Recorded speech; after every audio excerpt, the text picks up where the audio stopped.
Et bonjour à tous, bonjour à toutes, bienvenue dans ce nouveau numéro d'Avantinissa. Eh bien, pas de victoire cette semaine, mais on va peut-être pas autant s'ouvrir les veines. Écoutez, match nul un partout face à Auxerre à la maison, décevant, frustrant. Je pense qu'il y a beaucoup de qualificatifs qui vous viennent à l'esprit, énervant peut-être. Je pense qu'il y a certains sièges qui ont pris un peu cher hier soir et notre ami Turkel va nous en parler dans quelques instants. Mais en tout cas, la série d'invincibilité de Didier Dillard et de ses hommes se poursuit, c'est l'essentiel. Et pas de défaite avant un déplacement ultra important en Moldavie pour la reprise de l'Europe. Quelques satisfactions individuelles, quelques déceptions individuelles. Voilà, on va essayer de revenir là-dessus et de faire une petite synthèse sur le spectacle, ou le peu de spectacle en tout cas, qu'on a vu hier soir à l'Alliance Riviera, parce on enregistre ce numéro samedi après-midi. Voilà, je l'ai déjà name droppé et il est d'humeur sale, il m'a annoncé, donc il était très très chaud pour voir ce numéro. C'est Turkel, salut, comment tu vas ? Salut Sky, salut Jérém, et salut à tous. Bah écoute, très salé comme tu l'as dit, et puis on va en discuter, ça va être très sympa. Ça va être savoureux, Ouais, ça va être savoureux. effectivement, et bien Savoureux. épicé. Il n'est pas beaucoup de meilleure humeur, hein, mais bon, toujours mesuré dans ses propos, en tout cas jusqu'à peut-être la fin de l'émission, on l'espère. C'est Jérémy, comment vas-tu Jérémy ? Salut Sky, salut Turkel et salut à tous. Bah écoute, encore frustré par le match d'hier soir comme beaucoup d'entre nous je pense, mais bon, on va essayer de décortiquer tout ça et de voir un peu les points positifs parce qu'il faut pas oublier les belles dernières semaines. On savait que ça allait arriver, un petit couac, et au moins on n'a pas perdu, on va dire ça. Ouais, la série d'invincibilité se poursuit, c'est vrai. Après, il y a vraiment deux écoles. On a fait un petit tour de nos comptes Twitter et de la commu OGC Nice ce matin. Il y en a qui sont prêts à se jeter au paillon. Il y en a d'autres pour qui la moindre critique n'est pas entendable. Bon, on va essayer de faire la synthèse de tout ça. Comme toujours, en toute subjectivité, bien entendu. Hein, mais voilà, essayons de voir ce qui a fonctionné, ce qui n'a pas fonctionné, histoire de faire avancer le débat, ou en tout cas d'y participer. C'est bien notre seule ambition. Match nul un partout face à Auxerre, ouverture du score de Gauthier Hein d'ailleurs, hein, Jérémy, pour dévoiler un secret avant l'émission, tu as dit de toute façon on va perdre 1-0 sur un but de Gauthier Hein, donc il y a eu quelques minutes dans le match où on t'a un peu maudit quand même. C'est-à-dire au moment du penalty raté de Laborde quand même, on s'est dit putain mais le bâtard il nous a vraiment porté la poisse là. À ce point-là, quoi, putain. Voilà, non, vraiment un don de préscience assez incroyable, bon, qui s'est avéré faux forcément. Égalisation de Gaëtan Laborde juste avant la mi-temps, et puis c'est moins passé de choses dans le deuxième acte. En tout cas, pas de but, le score en est resté là. L'OGC Nice qui, en attendant les matchs de ses concurrents aujourd'hui et demain, du coup, perd peut-être un peu de terrain dans la course à l'Europe. On verra quand même les résultats des concurrents directs, hein, mais voilà, bien calé à cette 7ème place avec 42 points. On peut aussi se féliciter, 42 points c'est le maintien, hein. Ça fait quelques années qu'on n'a plus l'habitude de fesser cette barre symbolique, mais bon voilà, c'est chose faite, même si ça devrait peut-être jouer à moins de points cette saison. Mais revenons à ce Nice-Auxerre. Le GC Nice devait gagner face à un adversaire supposément plus faible pour rester au contact à l'Europe, pour valoriser ses belles victoires, et notamment la dernière face à Monaco. Il n'en a rien été. Partons peut-être du 11, un peu de turnover. Youssouf touché, qui a dû laisser sa place à Rosario. Le jeune Amraoui, encore une fois titulaire avec les blessures, notamment de Melvin Barr, et Youssef Attal, pas tout à fait encore remis. C'est l'essentiel des changements. Après, c'était une compo relativement classique en 4-3-3. Messieurs, déjà, sur le 11, je pense qu'il n'y a pas grand-chose à dire, encore que peut-être le choix de Rosario peut se discuter. Certains auraient peut-être aimé voir davantage Alexis Beka, qui est vraiment aux abonnés absents sur ces dernières saisons. Mais vu le nombre de blessés, il y avait également Nicolas Pepe, hein, qui n'est toujours pas revenu, Melvin Barr qui oblige à certains choix. Est-ce qu'avant de parler du coaching dans une deuxième partie d'émission, sur le choix du 11, le système tactique, les hommes, vous suivez globalement Didier Dillard ? Alors moi, pas forcément sur tous les points, même si je comprends ses choix. Je trouve que la titularisation de Rosario m'a paru un peu étrange parce que tu sais que c'est un match où tu vas avoir besoin de joueurs qui sont bons dans les petits espaces pour passer la défense d'Auxerre, hein. Ça ressemblait un peu au match contre Ajaccio. Donc il fallait justement des joueurs qui puissent créer. Donc moi j'aurais bien tenté un milieu, bon si on reste dans cette optique du 4-3-3, j'aurais bien tenté un milieu Boudaoui Thuram Diop, avec un Diop un peu plus axial, parce que je pense qu'on va y revenir, mais sur le côté gauche, en fait, au final, je trouve que ça va pas trop. Donc j'aurais plus tenté un Diop en 8-10, et peut-être Boanani, Laborde, Mofi devant. parce que Rosario a été bon dans ce qu'il sait faire, on va dire, dans la récupération, dans la combativité. Mais après, tu peux pas vraiment lui demander de faire comme Boudaoui, il a très bien fait sur les derniers matchs, de bien ressortir le ballon, Quand il faut faire une de passe vers diriger le jeu. l'avant, c'est Voilà, souvent dans les pieds de l'adversaire. c'était souvent très compliqué. Et c'est vrai qu'en fait, hier soir, je pense qu'il y a beaucoup de choses qui se sont jouées au milieu de terrain sur cet aspect-là. Je pense que l'absence de Ramsey a été quand même très préjudiciable, et le fait que Youssouf puisse pas rentrer en jeu aussi, ça a beaucoup joué. Donc bon, je comprends ce choix, mais j'aurais pas forcément fait le même. J'aurais plus aimé voir un milieu un peu plus offensif, garder Boudaoui en 6, qui a fait très bon match à ce poste-là, et voir peut-être un Diop plus axial dans un rôle où il aurait été sûrement un peu meilleur. Me concernant, j'étais surpris de voir Rosario aussi. Et ce que dit Jérém, c'est tout à fait ce que je ressens. C'est-à-dire que moi, j'aime bien Diop dans le cœur du jeu. Et le voir sur un côté, ça me gonfle. Malheur, oh là là, je supporte plus sur le côté en fait. Et alors qu'il apporte tellement quand il est dans le cœur du jeu, qu'il est Thuram ou Ramsey à côté de lui, c'est un super joueur, donc c'est dommage de le cantonner à ce côté-là. Maintenant, après, je pense qu'au niveau de l'effectif, il a voulu se donner un peu plus de liberté créative sur le côté avec ce positionnement-là. Maintenant, après, la titularisation en soi de Rosario m'a pas gêné plus que ça. Mais vu la compo et ce qu'on attendait d'Auxerre, je me suis vite dit que ça allait encore être un match compliqué pour Mofi, par exemple. Bon, Sans trop de c'est un choix surprise au tactique final, pour moi. Mofi, à part une occasion dans la surface où il manque à peine de se retourner, ça a beaucoup ressemblé à son match face à Ajaccio quand même. Exactement ça. De toute façon, c'était à peu près le même. Alors, j'ai eu un espoir pendant les 10 premières minutes parce que je me suis dit, oh putain, ça va peut-être être un match un peu ouvert. Et ben non. Voilà. Je me suis vite ravisé. Mais à part ça, bon, je pense qu'il essaie de gérer un petit peu son effectif par rapport au match de Coupe d'Europe qui se profile. Donc, donner du temps de jeu à Rosario qui a de l'expérience avec ses coéquipiers alors que Beckham en a beaucoup moins. Je trouve pas ça illogique en soi. Non, rien d'illogique, on peut le regretter après vu la physionomie du match évidemment et la performance un peu jour et nuit de Pablo Rosario, précieux à la récupération mais vite limité quand il s'agit après de relancer le jeu vers l'avant. Des bonnes idées mais c'est souvent en fait dans la passe que pas assez appuyé, trop appuyé, que dans l'exécution ça chie un peu et c'est dommage effectivement. Après voilà l'idée que vous évoquez avec Diop dans l'axe, c'est une rentrée de Buonanni sur le côté. D'ailleurs, malheureusement, Sofiane Diop qui est sorti assez rapidement dans le match sur blessure, remplacé par ce même Buonanni, justement. Moi, je sais pas ce que vous en avez pensé, mais déjà... J'espère qu'il va bien.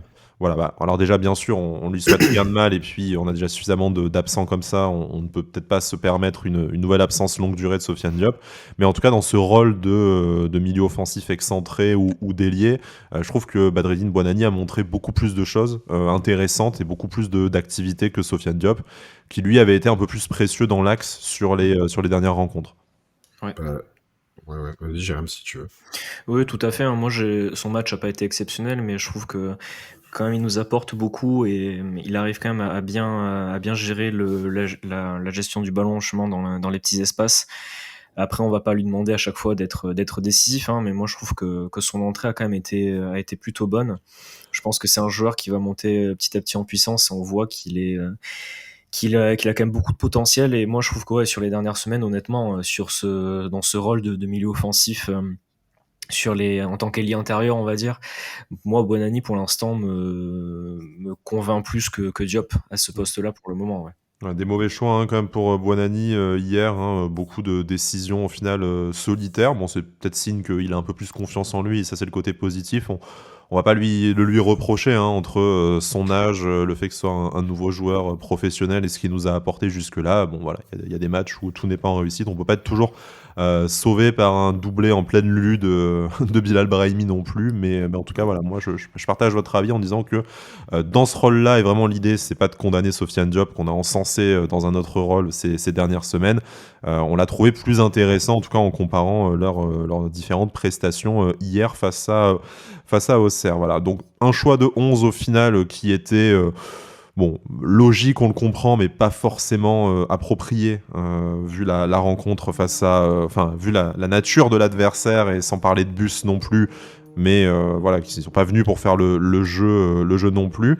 Par contre, peut-être restons sur aussi un nouveau. Je parle du petit Amraoui qui avait déjà joué face à Monaco. Bon, on n'a pas de latéral gauche disponible. Attal qui aurait pu être de retour afin de pouvoir décaler Jordan Lotomba à gauche, n'était pas apte à rentrer, en tout cas pas être titularisé déjà. Qu'est-ce que vous avez pensé de la performance de Amraoui, sachant que pour un joueur qui n'avait aucune minute en pro, là c'est 2 titularisations, donc c'est quand même pas non plus simple ce qu'on lui demande. Il n'a que 18 ans, alors bien sûr ce n'est pas parfait, mais quel est votre avis sur ce nouveau joueur de l'OGC Nice qu'on apprend à connaître pour la plupart d'entre nous qui ne sommes pas suiveurs assidus de la réserve? Moi, je l'ai trouvé déjà bien plus entreprenant que sur le match contre Monaco. C'est-à-dire que en fait, il n'a pas du tout hésité à porter le ballon vers l'avant, à essayer de trouver toujours la bonne passe pour relancer son ailier, et je le trouvais très entreprenant, très courageux dans ses prises de décision. Et il a pas cherché, il a essayé beaucoup de centres. Bon, les centres atterrissaient souvent sur la tête d'un défenseur auxerrois. Ouais, il fait 2,6 m, c'est aussi il fait 4 mètres. Il fait 4 mètres, le mec. Je sais pas comment c'est possible.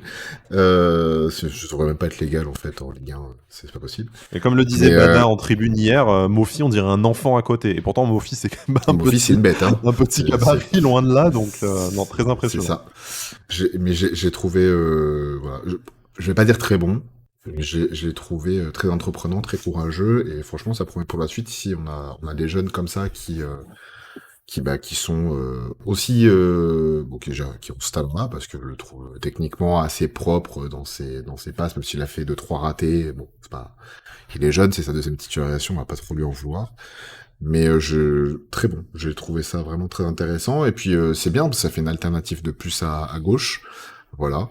Par contre, concernant Attal, justement, c'est ce que je voulais réagir par rapport à Bouanani, qui pour moi a pas fait son meilleur match, mais bon, il est jeune, hein, on va pas lui reprocher des pertes de balles, on va pas lui reprocher non plus, parfois de piocher un petit peu. Moi, ce qui m'a un peu embêté, c'est que il met pas le pied. Voilà. Il met pas le pied quand il faut récupérer le ballon, il attend, il regarde, il met pas le pied. Ça m'énerve un petit peu, parce que pour moi, c'est une des bases du foot, mais après. C'est pas grave, c'est un match comme ça, et puis mais j'aurais bien tenté Attal, tu vois. S'il avait été peut-être un peu plus apte. Jérémy, sur peut-être un peu plus apte, ouais, ça se tente, ouais. Moi, sur Amraoui, je l'ai trouvé, comme a dit Torkel, je l'ai trouvé plus entreprenant offensivement. Je l'ai trouvé quand même assez intéressant, même si encore une fois, les centres étaient pas au rendez-vous sur ce match, à part sur le but, une fois n'est pas coutume, mais je l'ai trouvé plus entreprenant offensivement. Il a vraiment essayé, c'était pas mal. Par contre, défensivement, je l'ai quand même trouvé pas mal en difficulté. Il y a quand même pas mal de fois où à gauche, on a quand même été très en difficulté en défense. Là où le côté droit, Lotomba, Todibo était excellent. J'ai trouvé justement Dante Amraoui défensivement hier plus en difficulté. On sait que j'aime Dante, hein, mais voilà, là hier soir c'était un peu plus compliqué. Et sur l'action du but, on a vu qu'il était un peu seul, donc ça nous a coûté cher. Donc voilà, je trouve que pour son âge, il fait quand même des prestations, de bonnes prestations. Il faut qu'il gagne en expérience. Mais voilà, pour l'instant, c'est son deuxième match en Ligue 1. Je trouve qu'il a un niveau cohérent par rapport à son expérience et à son âge. Et je pense qu'il va pouvoir beaucoup nous apporter par la suite. Donc voilà, qu'il puisse prendre encore en expérience. Et voilà, qu'il faut qu'il apprenne aussi à avoir le niveau des pros. Parce que pour l'instant, il fait aussi toutes les minutes de jeu, il fait tout le match. Donc ça doit pas être facile pour lui non plus. Il faut quand même bien réaliser ça. Donc voilà, une prestation assez bonne dans l'ensemble de sa part, je dirais. Je pense qu'il y en a quand même beaucoup qui auraient implosé à sa place avec cet accroissement de temps de jeu assez soudain, à un niveau complètement inédit. D'ailleurs, pour revenir sur le but, je pense un but évitable, et à mon avis, c'est pas tant sur le penalty raté de Gaëtan Laborde ou sur la barre transversale trouvée par Hicham Boudaoui que tu perds les 2 points de la victoire. C'est peut-être sur ce but encaissé que tu n'aurais pas dû prendre. Dante, du coup, un peu dépassé, qui glisse sur l'action face à Gauthier Hein, et puis un peu laissé seul par Amraoui. On peut aussi peut-être parler de l'intervention de Kasper Schmeichel. L'attaquant auxerrois la joue bien en lui glissant entre les jambes, mais il avait un arrêt à faire dans le match, en gros, et malheureusement il ne l'a pas fait.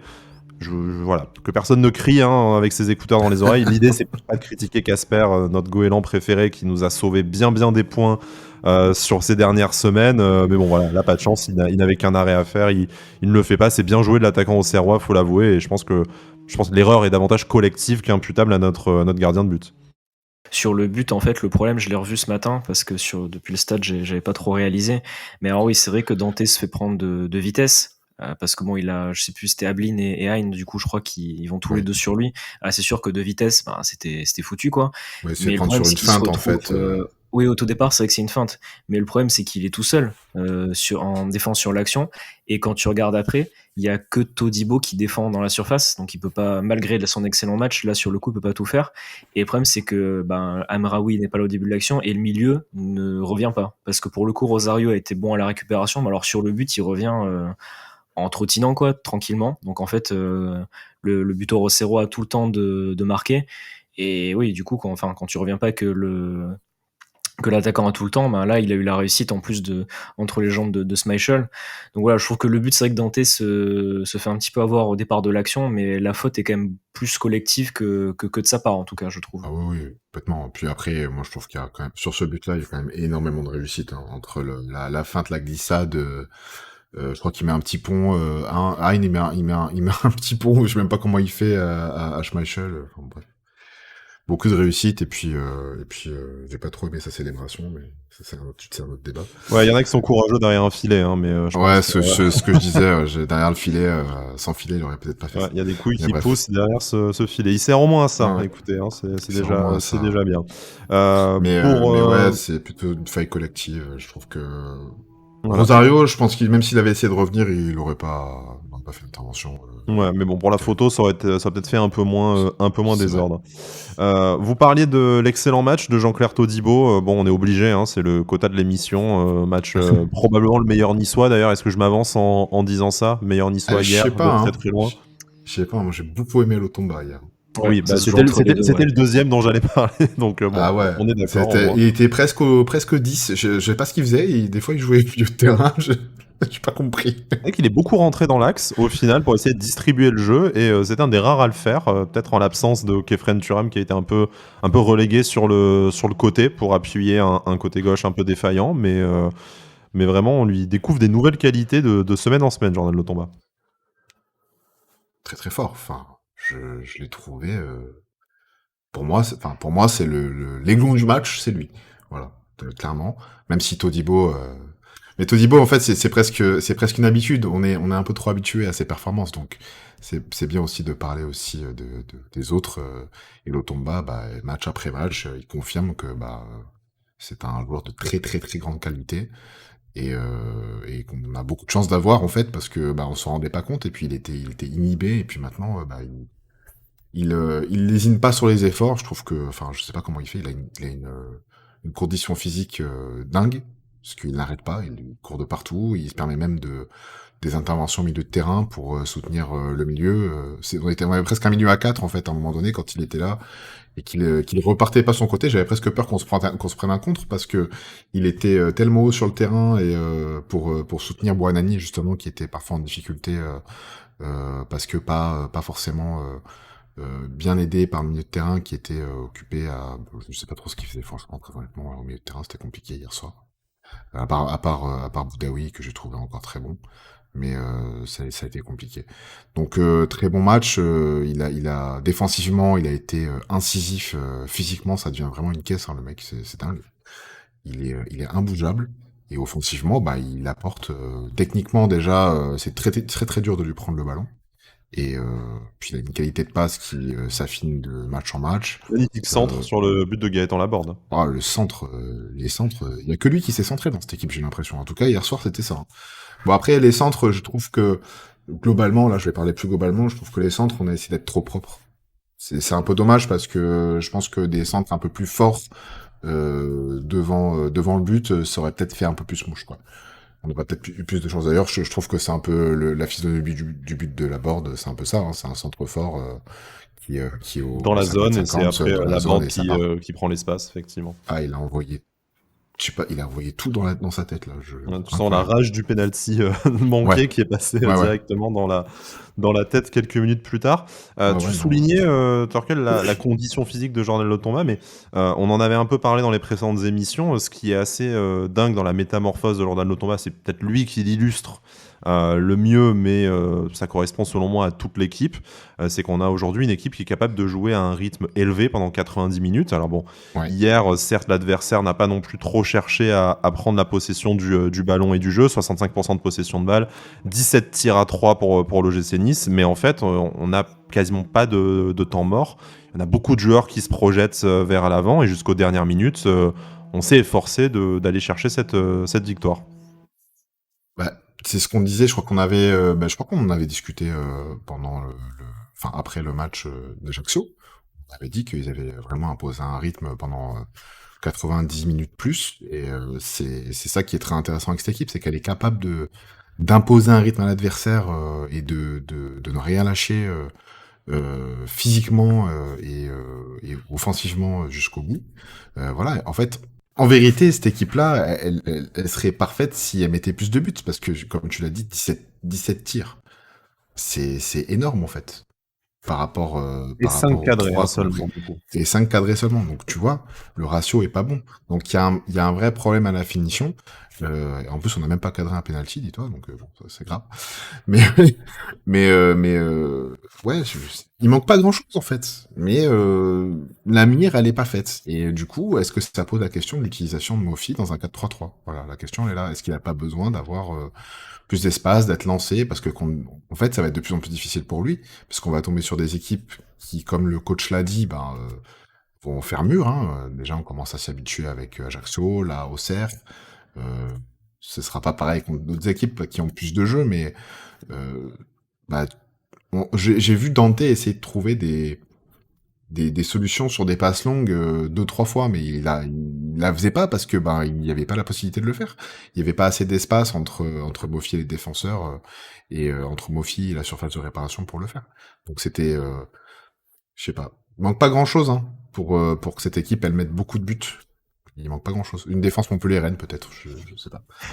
Mais Ça, c'est moche. petit Bon, tacle. rappelons quand même, Ouais, Auxerre resté sur 2 belles performances, hein, victoire contre Lyon et victoire à Lorient. C'est aussi une équipe qui est dans une bonne dynamique. Bon, ça n'excuse oui, pas tout, hein, naturellement, mais bon, je trouve que on a vu une meilleure équipe d'Auxerre à l'Alliance Riviera qu'on avait vu Ajaccio il y a quelques semaines, hein, quand même. Ça a ça essayé n'a de rien à jouer au voir. foot sur ses qualités. C'était extrêmement solide derrière, hein. Bon, en même temps, ils font 2,50 m de moyenne et 100 kg de muscle, les types en Ouais, défense. puis Donc, après, c'est Pellissier l'entraîneur, donc c'est d'autres qualités que ce oui. qu'ils avaient avant sur le Eff- banc. Effectivement, mais voilà, donc je pense qu'il n'y a pas de honte à avoir dans le résultat. Mais Jérémy, comme je te disais, voilà, la condition physique de l'OGC Nice qui lui permet peut-être d'envisager justement de pouvoir jouer 3 matchs dans la semaine et on arrive bientôt à la reprise de l'Europe jeudi. À la fois, c'est aussi une façon d'aborder le dernier débat de notre émission pour l'instant. On a été aussi un peu condamné peut-être en fin de match par nos absents, hein, quand tu n'as pas Youssef Attal, quand tu n'as pas Youssouf, quand tu n'as pas Nicolas Pepe, quand tu n'as pas Melvin Barr aligné éventuellement même dès le début du match, forcément tes solutions de turnover elles sont assez limitées. Tu termines sans véritable neuf puisque c'est Bilal Brahimi qui termine en pointe et tu fais rentrer Ross Barkley sur le côté à sa place. Donc, sans dire que l'effectif est trop court, bon, on pourrait toujours relancer le débat du latéral gauche, mais ce n'est peut-être pas le moment. Sans dire que l'effectif est trop court, aujourd'hui, tu as une cascade de blessés qui arrive au moment où, en plus, ça, tu dois enchaîner les matchs. Mais malgré ça, vraiment, c'est ce qu'on disait avec Turkel à l'instant, l'OGC Nice arrive à toujours imposer un rythme assez impressionnant à ses adversaires. Est-ce qu'on doit y voir la marque du coup de l'arrivée de la cellule performance qu'on a débauchée au RC Lens peut-être, mais je pense que c'est aussi une des raisons pour lesquelles nos résultats se sont soudainement améliorés, cette capacité à rester concentré de la première à la 90e minute. Alors oui, c'est un paramètre qui était important. On l'a vu sur les matchs, on jouait avec beaucoup plus d'intensité. Mais justement, là où je vais mettre un bémol quand même, c'est que j'attends de voir une préparation physique avec ce staff-là, une préparation estivale, on va dire, la saison prochaine. Mais moi, je trouve qu'on a trop de blessés alors qu'on joue qu'un match par semaine. Je veux dire, c'est pas possible. Là, on a Boulka, Viti et Attal qui sont revenus dans le groupe, heureusement. Mais bon, tu commences à voir alors Bard, il se blesse, puis t'as Ramsey, Puis Youssouf, en fait, il est pas prêt, enfin, il a un petit souci. Puis après, t'as Diop qui se blesse. Je veux dire, quand on va jouer 3 matchs par semaine, on va faire comment? Parce que on a eu, je crois, un jour, oui, on a eu un match par semaine. En plus, à chaque fois, dans des conditions où on jouait une fois le vendredi, puis une fois le dimanche, donc t'avais un max de récupération. Enfin, si là déjà t'arrives pas à finir le match, et ou alors que t'as des blessés, c'est qu'il y a un souci. Donc moi, je trouve que oui, il y a un progrès en termes de performance depuis qu'il y a cette cellule de performance qui est arrivée. Physiquement, on sent qu'on est mieux, mais on a cet éternel problème des blessés dans notre club. Je veux dire, c'est quand même alarmant qu'on ait ADN autant du de club. blessés. Voilà, je veux dire, Un des nombreux ADN du club. nos concurrents pour l'Europe, hein, j'aime pas comparer, mais je veux dire, quand on regarde les autres équipes pour l'Europe, à Monaco, à Marseille, à Rennes, les joueurs, ils sont pas constamment blessés, quoi. Je veux dire, c'est très très rare. Ou alors, c'est des joueurs qui sont blessés une semaine, puis ils reviennent, et ils ont de toute façon des doubleurs qui font le travail en attendant. Et ça, c'est encore une étape qu'il va falloir qu'on franchisse pour s'améliorer. Et là, moi, j'attends de voir. J'espère que pour Diop, c'est quand même pas trop grave. Et surtout, j'espère qu'Aaron Ramsey va revenir assez rapidement. Parce que le turnover qu'on a fait hier en fin de match, bon, on a quand même une semaine de récupération, donc pour moi, il y avait pas lieu de le faire. Ça aurait été plutôt entre le match de Tiraspol et de Nantes qu'il fallait le faire. Mais du coup, j'espère qu'on va avoir des retours de blessures, parce que sinon, surtout en attaque, on est quand même un peu court en attendant le retour de Nicolas Pepe. Donc ça, c'est sûr que ça a été une donnée importante qui a fait qu'on n'a pas pu mettre de plus de chances de notre côté pour gagner le match, parce que je pense que si tu as Youssouf ou Ramsey au milieu de terrain, tu peux gagner ce match. Après voilà, hein, on peut pas refaire le match, mais en tout cas moi, c'est les blessures, ça commence à m'inquiéter un petit peu là, parce qu'on les accumule. Ouais. Torkel, est-ce que l'effectif est trop court? Est-ce que c'est l'avalanche de blessures qui fait un peu partie de l'identité de notre club? Est-ce que sinon, comme le dit Jérémy, c'était peut-être pas le bon choix de faire le turnover sur cette fin de rencontre, hein? Je pense qu'une entrée qui a un peu interrogé tout le monde, qui n'a pas été mauvaise et qu'on attendait depuis plusieurs mois maintenant, hein, c'est celle du petit Belayan au milieu de terrain, hein, qui fait pas non plus une mauvaise entrée au demeurant, mais ça a été symptomatique de dire, bah, si t'en es à lancer Belayan pour ses premières minutes en pro, alors que tu dois gagner le match et que tu fais sortir ton dernier numéro 9 pour le faire rentrer, bah, c'est qu'en fait, je vais pas dire que tu as abandonné l'idée de gagner, parce qu'on aurait pu, avec la classe biberon, l'emporter sur la toute fin de rencontre, mais Oui, c'est c'est sûr. t'as une limite, du coup, dans ton effectif actuellement, qui s'explique par de nombreux facteurs, y compris les blessures, bien entendu. Bah, la limite de banc, on la connaît parce qu'on a raté notre mercato. Donc, notre mercato d'été, j'entends. Parce que le mercato d'hiver, pour moi, c'était difficile et je trouve qu'on a plutôt bien réussi. Maintenant, il y a 3-4 facteurs. Alors, pour le turnover, je sais pas, je suis un peu circonspect des rentrées qu'il y a eu, tu vois, la rentrée de Buonanni, non, parce que c'était nécessaire. Voilà, après, je connaissais pas l'état de forme d'Atal, mais j'aurais bien tenté Atal. Bon, voilà, après, c'est mon avis sur cette aile droite. Maintenant, oui, par contre, la rentrée de Belalian, même si je suis très content qu'il soit rentré, franchement, très, très, très content. Et j'ai trouvé qu'il a été plutôt bon sur sa rentrée, sans en faire des caisses. Voilà, ça a été intéressant à voir, en tout cas dans un cadre comme ça, sur une fin de match où offensivement on était très intéressant, où on avait des situations en tout cas. Maintenant, franchement, je sais pas. Tu vois, la rentrée de Ross Barkley, j'ai trouvé tardive, moi, par exemple. Voilà. Bon, c'est la jurisprudence Kefren Durham qui veut ça, mais j'ai On y trouvé vient, tardive je parce te que... rassure. Oui, s'il te plaît. Non, mais enfin, tu vois, je sais pas, j'ai pas trop compris les changements hier soir. Je pense qu'il a fait un petit peu avec ce qu'il avait et aux états de forme qu'il a. Maintenant, il y a deux facteurs, c'est on a beaucoup de joueurs fragiles. Euh, Enfin, c'est pas une critique, hein, c'est des joueurs des fois, ils sont fragiles. Et est-ce qu'on a la cellule médicale au niveau pour avoir des joueurs avec les bons soins et le bon suivi quand ils sont aussi fragiles? Bon, Et surtout, c'est ce qu'on espère que la nouvelle cellule de performance va apporter, hein, justement. On a déjà vu ce bah, qu'ils ont cellule apporté. performance et cellule médicale. Cellule performance, c'est bien, mais la cellule médicale, c'est aussi très très important pour le suivi de ces joueurs-là. Je prends un exemple. Je sais pas, Paris, ils ont 3 mecs de la performance, ou 2 mecs par joueur. Tu vois ce que je veux dire? Ça n'a rien à voir avec notre fonctionnement à nous. Je prends un exemple du gym. Je pense que la cellule médicale, il va falloir la refaire de fond en comble. Parce que pour le suivi de joueurs qui sont bons mais qui sont fragiles, ça va être très important. Et pour la performance, d'adapter leur charge de travail au quotidien. C'est-à-dire de vraiment, à la minute près, surveiller l'entraînement des joueurs. Et surtout, le suivi médical, je sais pas comment ils s'y prennent, je sais pas à quel point elle est pertinente notre cellule médicale, mais c'est très important de voir un œil là-dessus, je pense, parce que ça va être important. Déjà, quand on a un effectif court, c'est primordial, bien sûr. Et surtout avec les échéances qui arrivent, là, on va recommencer à jouer tous les 3 jours pendant 2 semaines. On se rend pas compte, mais moi, ce qui m'a choqué hier dans le discours de Digard en conférence de presse, c'est on a une séance demain matin. Alors, je veux bien que tu essaies d'avoir le plus de séances possible avant un match de Coupe d'Europe, ça c'est normal.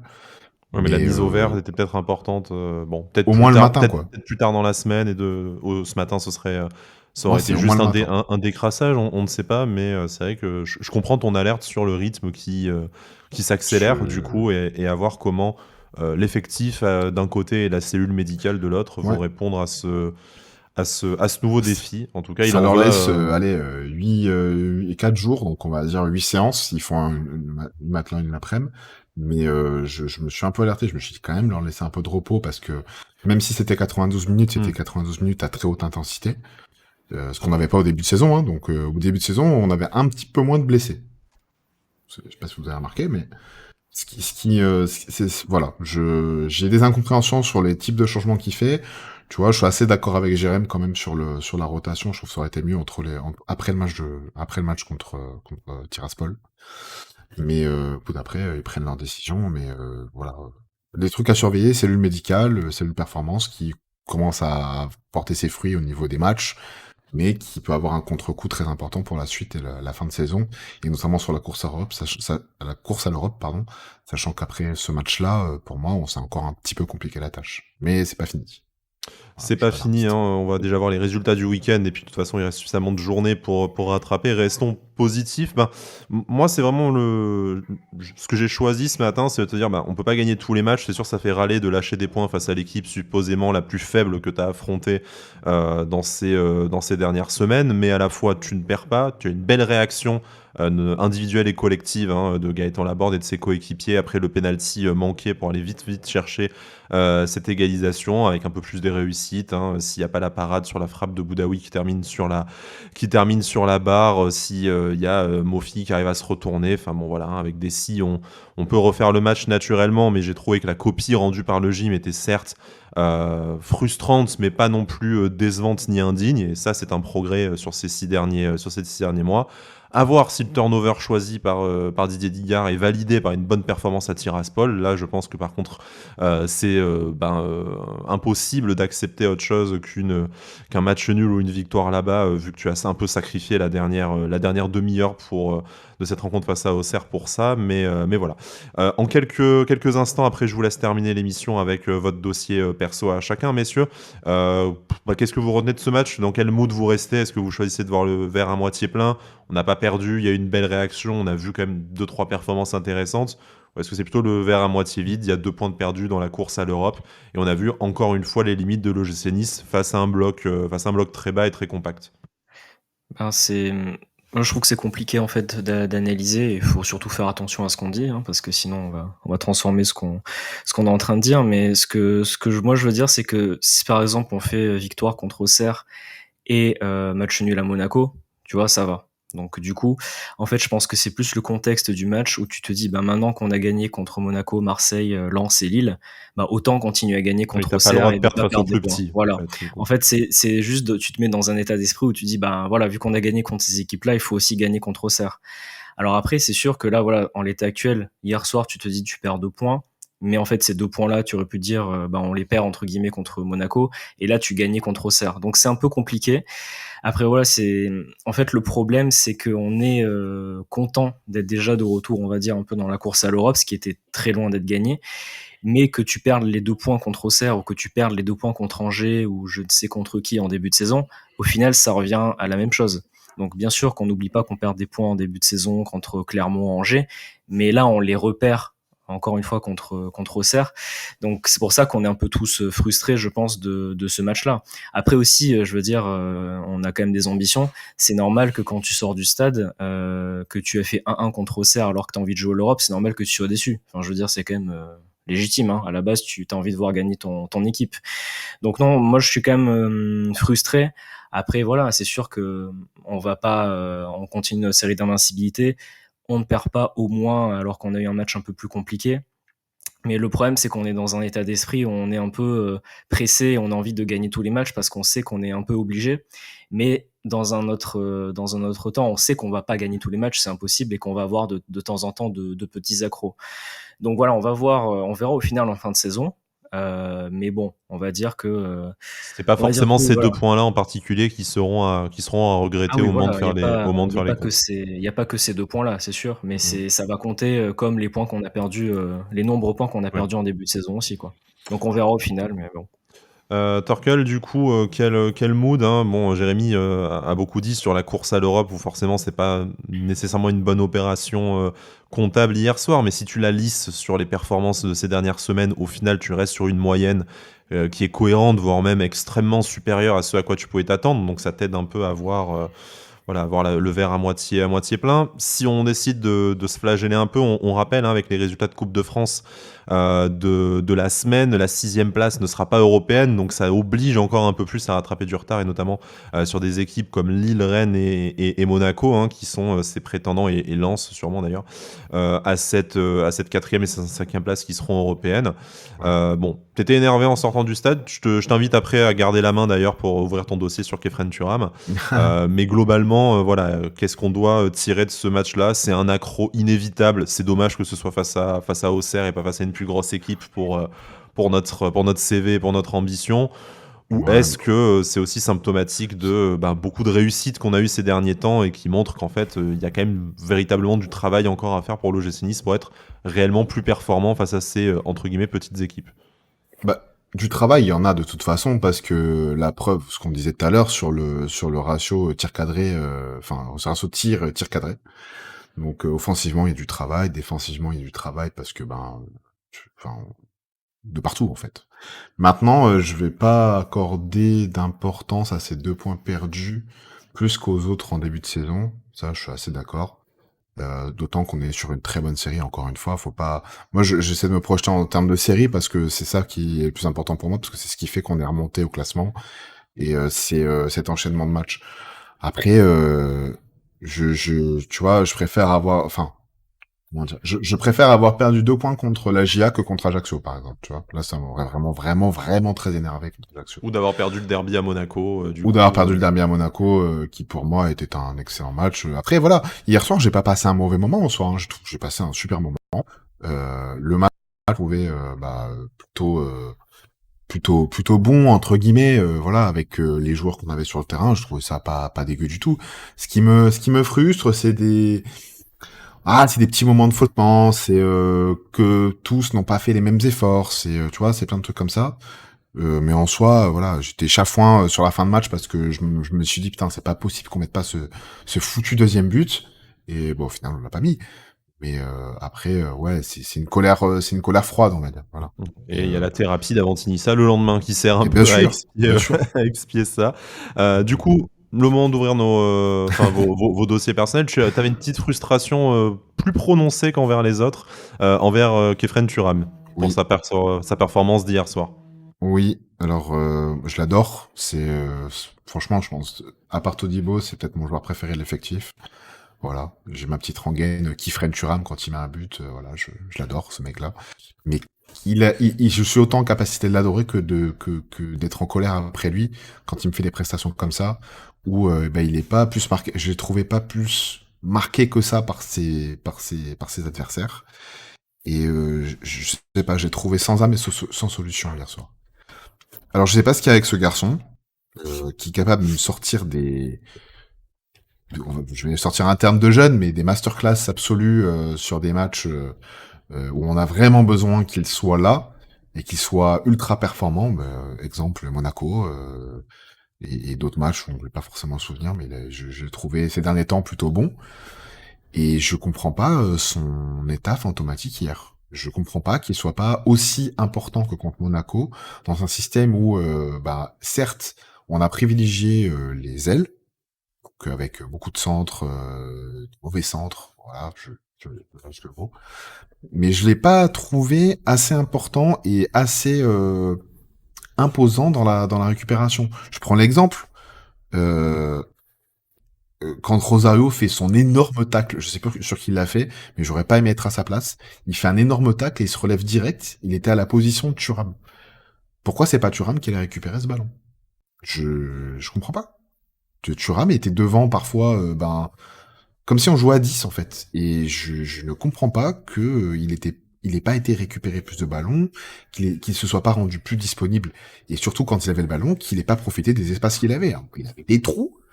C'est pas Ouais. comme s'il avait comment il s'appelle, c'est Touré, c'est Mm. ça, qui fait 4,50 m devant lui, et il avait les deux autres qui étaient un peu plus Humain, abordables pour lui. en tout Ouais, cas. un peu plus dans des proportions plus humaines, oui. Donc je sais pas, je comprends pas. J'ai pas envie de partir dans une analyse technique de son jeu ou je sais pas quoi. Peut-être qu'il avait de la fatigue, je sais pas, hein.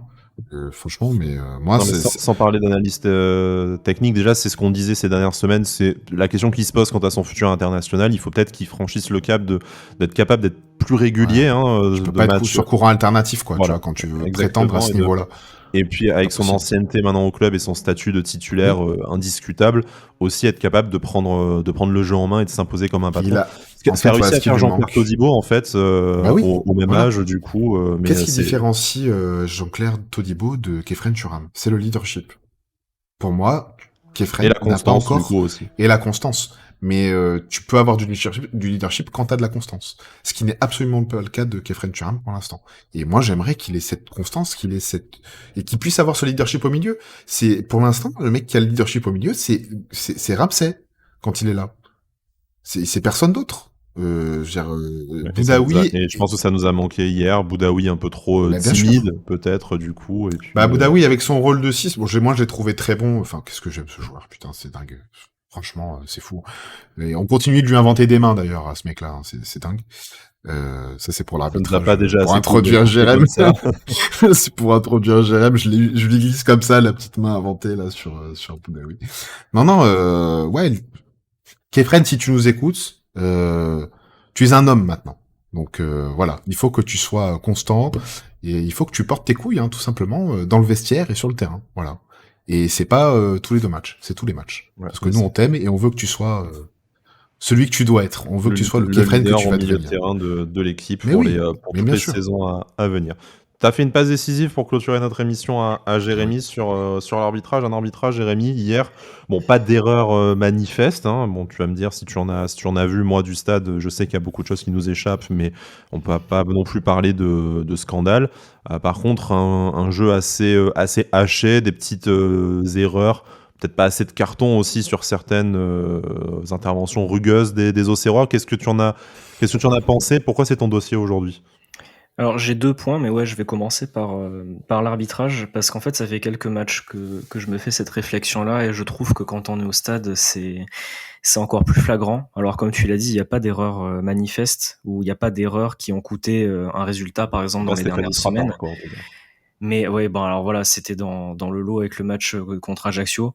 Mais moi, je trouve vraiment que notre arbitrage, c'est plus possible. Alors, j'aime pas faire le comparatif avec l'Angleterre, parce qu'à chaque fois on dit oui, mais en Angleterre, ils laissent jouer. Mais je suis désolé, c'est le cas. Hier encore, et pourtant, Auxerre, ça n'a pas été l'équipe qui a été là à gratter des fautes tout le temps. Mais je veux dire, il y a des fois, tu vois très bien que le joueur va aller jouer la faute, il est en train de tomber avant même qu'il y ait contact. Il le voit très bien, l'arbitre, on le voit tous. Et il est sur le terrain, il est encore plus près. T'es là et tu es déjà prêt à siffler, alors que le mec est en train de tomber tout seul. Quand même, des fois, ça devient lourd. Je veux dire, c'est lourd. Et c'est tout ça dans tous les matchs de Ligue 1, c'est tout le temps le cas. Quand il y a des fautes, ok, très bien. Mais des fois, il y a des contacts, franchement, il n'y a rien. Et il siffle tout le temps. Dire, mais arrêtez et laissez jouer les joueurs, quoi. Alors, et bon, ça, il y a ce point-là, moi, qui me gave parce que ça fait plusieurs matchs à Nice au stade que je vois ça, plusieurs matchs de Ligue 1 où en plus, notamment à Lens, il y a des erreurs mais qui sont incroyables. Et après, alors j'ai pas revu la main sur la frappe de Mofi hier, mais on m'a dit quand même qu'il y avait une main. Ça aussi, c'est jamais clair. Des fois, t'as des mains qui sont sifflées, d'autres non. Alors ça dépend si ça coupe la trajectoire du ballon ou pas, si c'est volontaire ou pas. Enfin, il faut que ce soit clair à un moment donné aussi, que ce soit pas qu'à l'appréciation de l'arbitre. Normalement, il y a un règlement, il faut pas que ce soit subjectif. Mais en tout cas, moi, je trouve qu'il coupe trop le jeu. Hier encore, il y a eu vraiment des actions où on pouvait aller plus vite, on pouvait mettre du rythme dans le match, et à chaque fois, alors je coupe le jeu, je mets ma bonbonne par terre pour mettre là où il faut mettre le ballon, puis surtout on attend avant de jouer, comme ça tout le monde se replace. Et non, laisse jouer un petit peu, quoi. Dire des fois t'as des contacts, c'est pas possible, il y a rien et il siffle faute. Donc moi franchement, ça fait plusieurs matchs que ça m'agace, et je trouve que depuis le stade c'est encore plus pénible. Et après voilà mon second point, je voulais en parler au début, mais j'ai oublié. Et je trouve que dans ce genre de match, j'espère qu'on va trouver la clé, parce qu'en fait il y a trop d'armes offensives qui nous manquent, notamment les coups de pied arrêtés. On a eu 8 corners hier, on n'est jamais dangereux sur les coups de pied arrêtés. Je comprends pas, pourtant on a quand même des joueurs de tête Pas aidé par la peuvent taille de faire la défense auxerroise là Oui, oui, précisément, mais c'est vrai que beaucoup de c'est une corners à la constante. Ouais. Mounier, piteux au premier Ah, poteau. Ouais, jamais c'est bien une tiré, hein. constante, et ça aussi, ça commence un peu à être agaçant. Je comprends pas pourquoi on est aussi faible sur coup de pied arrêté. Et dans les matchs comme ça, où tu as besoin justement de ce genre d'occasion-là, où justement dans le jeu tu peux être un peu bloqué, les coups de pied arrêtés c'est super important. Et aussi le deuxième point, c'est les frappes entre guillemets de loin, où bon, alors c'était pas de loin à l'occasion de la board, mais on a des fois des frappes. Je veux dire, Boudaoui, c'est un excellent joueur, mais bon, il fait sa frappe sur la barre, mais alors il a tenté 2-3 autres frappes hier aussi. C'était soit c'est dans les airs, c'est dévissé, soit c'est à ras de terre dans l'axe lent, quoi. C'est C'est là qu'un malheureusement Ross Barkley est voilà. précieux, quoi, tu vois, Mais dans ce jeu. malheureusement, c'est des armes qu'il va falloir qu'on ait un peu plus dans ce genre de match, parce que si on trouve pas la clé dans le jeu, il va falloir la trouver ailleurs, donc sur des frappes de loin, sur des corners. Donc voilà, j'espère qu'on va s'améliorer sur ces choses-là, parce que c'est quand même dommage. Comme tu disais, Torkel, on n'est pas passé loin de gagner, mais justement, je pense que si on avait plus de justesse sur ces choses-là, on aurait peut-être pu gagner ce match-là, quoi. Donc c'est dommage. Frustrant, je pense que c'est le mot de toute façon qui nous met tous et toutes d'accord. Après, charge à chacun d'essayer de positiver ou de voir ce qu'il y a encore à améliorer. De toute façon, les deux versions sont vraies, hein. Tout est dans la zone grise et dans la suite que l'OGC Nice donnera à sa saison. Et c'est dès jeudi avec la reprise de la Coupe d'Europe en Moldavie contre le Sheriff Tiraspol. Alors bon courage à ceux qui se déplacent là-bas. On espère que tout se passera bien pour vous sur place et que vous pourrez revenir, surtout par rapport à la situation géopolitique sur place. Nous, on vous fera un tout petit numéro de présentation, hein, je pense un petit format 15-20 minutes de cette équipe qui est maintenant présente sur la scène européenne depuis quelques années, mais pas forcément non plus connue du commun des mortels. Et puis on se retrouvera pour notre analyse et le débrief du match aller en compagnie de Pancho en live Twitch vendredi soir. Donc voilà, on programme chargé pour la semaine. Nous aussi, on prend notre rythme de semaine à 3 matchs. Jérémy Turkel, merci de m'avoir accompagné dans cette émission que vous retrouvez comme d'habitude sur la chaîne YouTube de Sports Content, sur Apple Podcast, sur Deezer, sur Spotify, sur Amazon Podcast, enfin un peu sur toutes les plateformes où que vous nous écoutiez. En tout cas, ça nous fait toujours plaisir. N'hésitez pas à nous faire un retour, hein, comme d'habitude. Mais merci pour votre fidélité. Vous êtes de plus en plus nombreux et nombreuses, et ça vraiment, ça nous fait vraiment plaisir de nous retrouver autour de cette belle fin de saison de l'OGC Nice, malgré tout, en espérant qu'on aille décrocher les étoiles nationales comme européennes. Messieurs, merci, à très vite, et Issa Nissa. Issa Issa Nissa. Nissa.